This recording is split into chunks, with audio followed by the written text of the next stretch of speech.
My name is Michael Bartlett. I'm the Outreach Director for NCGR, and I'm very excited today to be interviewing renowned astrologer Rick Levine, who's going to be one of our main speakers at the conference in Baltimore for Labor Day weekend. Welcome, Rick. How are you doing today? I'm doing fine. I'm thinking about changing my first name to Renowned. Oh, I think that'd be good. Renowned Levine or Renowned Rick, or how would it work? Renowned Rick. I don't know. Anyhow, it's great to be here, and I am so looking forward to this conference. Great. I'm so excited. You're going to be our keynote speaker. You're going to be doing 2 other talks delineating those mysterious septiles and 2020 vision, looking beyond the Plutocalypse. Why are you an astrologer? The Dalai Lama was once asked, so if you didn't become the Dalai Lama, what would you have been? And he just laughed. Because that's what he does. You know, I became an astrologer because I have a very strong interest in science and math, and have always been attracted to what's on the edge or over the edge. You know, if someone told me, don't go there, I have Uranus in my first house, I'd be the first one there. And so I grew up, you know, kind of reading about anything and everything that was on the edge, because it seemed like that's where the action, you know, is. And then I went off to college and became a psychology major, read a whole lot of Freud and Jung. And, you know, you mix all those things together and you stir it and you simmer it over, you know, a little bit of college in the 1960s with some sex, drugs, and rock and roll, and out comes an astrologer. But, you know, I think ultimately there's been very few things in my life that have kept my interest as constant as astrology has for now over 50 years, which is kind of crazy to even think about.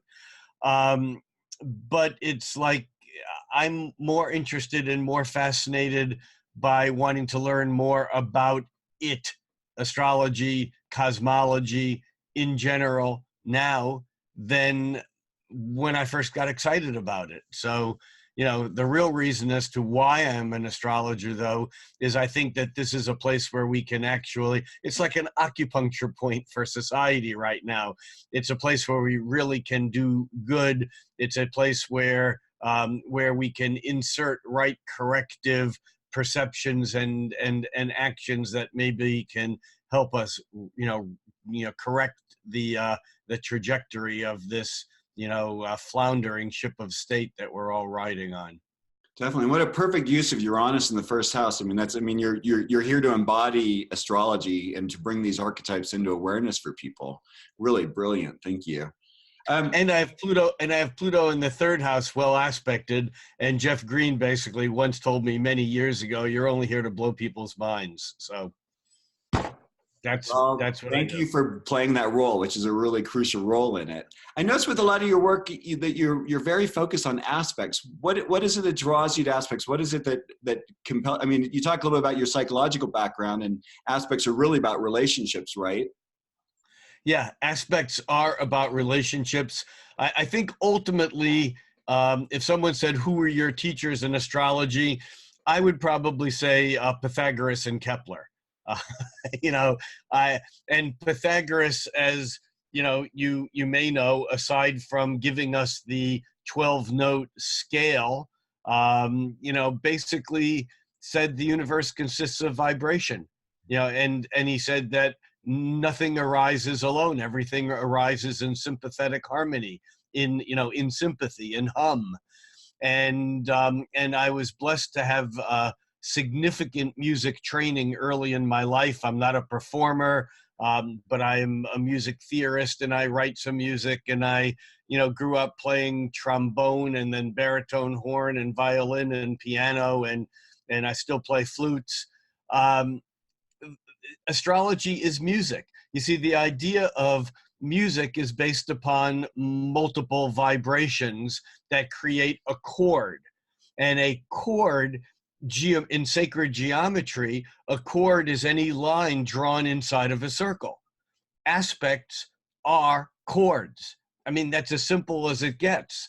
And so we look at aspects as 2 points, but they're not 2 points. They're 2 hums. You see, the planets are not points any more than atoms are particles. Atoms are particle waves, and planets are particle waves.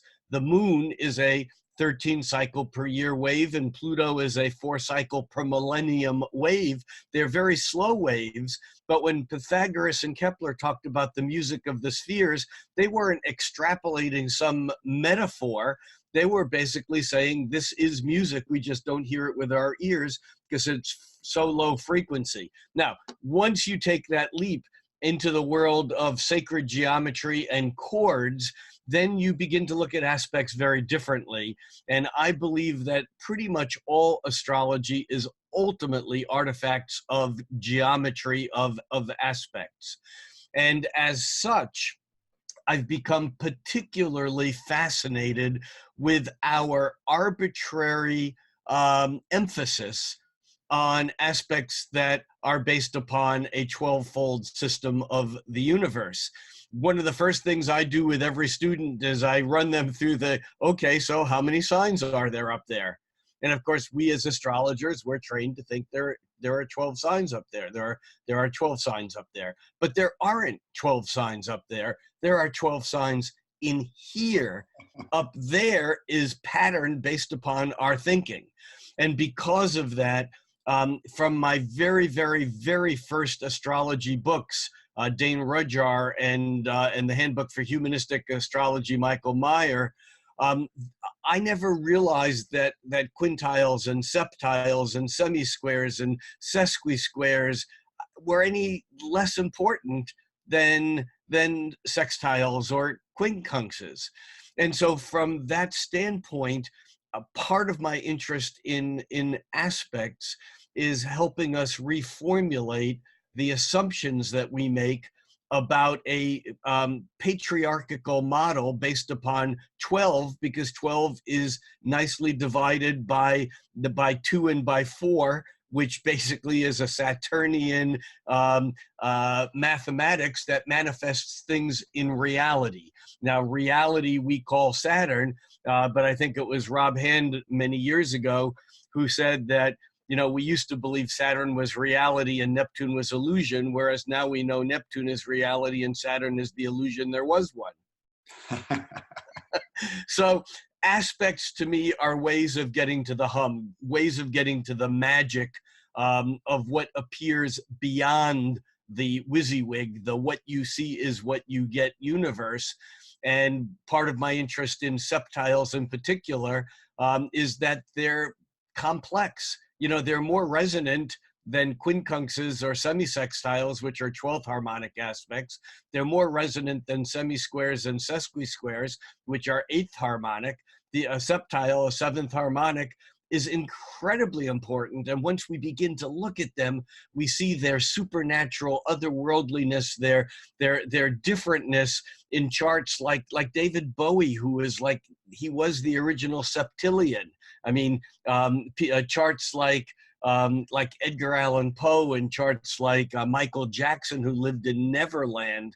I mean, these are all charts that are strongly septiled, that have to do with a different way of being in this three-dimensional world. Well, it's so nice you're describing, you're kind of touching on those harmonics, which each of those harmonics, you know, kind of reveals these different kind of facets or shades of ourselves. That's such a beautiful thing. And finally, I guess just to round up. Well, but you see, the thing is, aspects are harmonics. They're just different ways of framing it. When people say, oh yeah, I use aspects, but I don't use harmonics. No, if you use aspects, you're using harmonics. You just don't know it. Definitely. But each of them brings up their own really key points, which is really lovely. And finally, the last question to leave you with today is, what can you say we learned from the cycles of the outer planets? Ooh, well, you know, it's really interesting because we take so much of what we do in astrology for granted. And yet, if you were an astrologer who lived prior to the, let's say, 1970s or so, you would have never known there were outer planet cycles because there was no way to track them back. In fact, it was Johannes Kepler who was the first astrologer that ever looked back in history and said, I wonder if this major astrological event, and the event that he was pondering was the Star of Bethlehem. I wonder if this could be the Saturn-Jupiter conjunction in Pisces that occurred at about 767 BC. And I don't know whether it was or wasn't, we will never know, but just the ability to create formulas that spin the planets that far backward didn't exist until Johannes Kepler came up with the laws of planetary motion. Now that we have computers, I can basically say, show me all of the Saturn-Pluto conjunction squares and oppositions that occurred since 500 BCE. Boom. Love And it. I have, and so we have a tool now in order to look at these outer planet conjunctions that have really set the tone for this way of looking at things. And for me, it was a talk I heard Jim Lewis, the inventor of astrocartography or astrolocality. Jim Lewis gave a talk prior to his early passing on the cycles of Uranus and Neptune. And in a way that he framed this cycle, and every fourth time Saturn was in the picture, and tracing this back over the course of civilization for a couple of millennia, to me blew my mind. This was probably in 1991 or 92 or somewhere in there.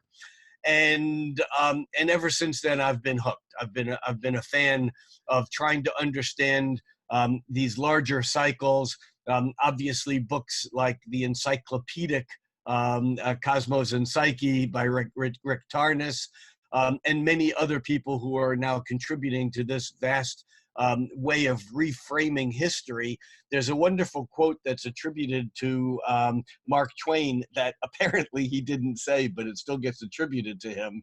And that is, history doesn't repeat itself, but it rhymes.